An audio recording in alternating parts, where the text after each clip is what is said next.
Next one's from Jared Aviat. Subject is Mike Graham as an agent in WCW. A friend of the show. Hi, guys. Happy holidays to the K100 crew. Just as a quick rebuttal to that illiterate pansy Abel, whom writes like a 5-year-old on Patreon.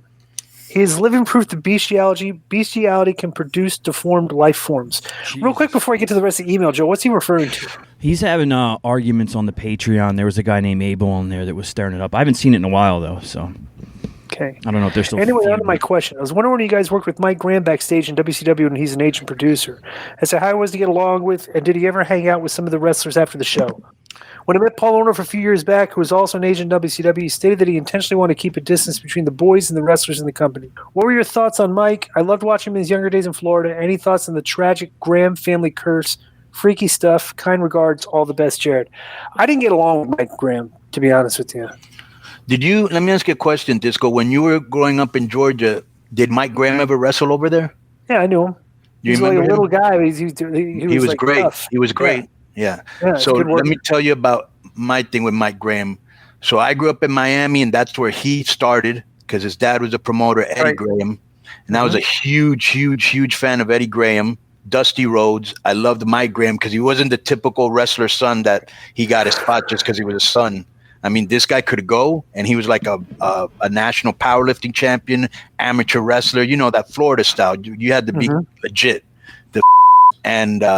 And then, you know, when I met him, he was kind of pompous and kind of a and he would always call Mysterio short but very derogatorily, you know, and I was like, hey, you're not much taller than the garden gnome yourself. Right. Yeah. What the are you talking about? You know how they always say sometimes, you know, don't meet your heroes.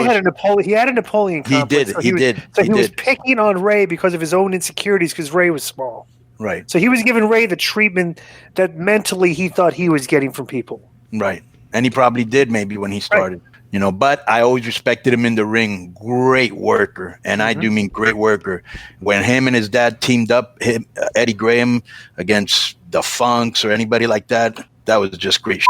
And he asked about the family stuff. I mean, I don't know, just that Eddie Graham, his dad, committed suicide, obviously. And then for Mike, his son committed suicide before he did. So I don't know where that leaves you mentally. The above you and below you have ended their lives, and maybe you're not as successful as you want and stuff like that. But that was a tragedy. He had to lose 3 generations that way. Yeah.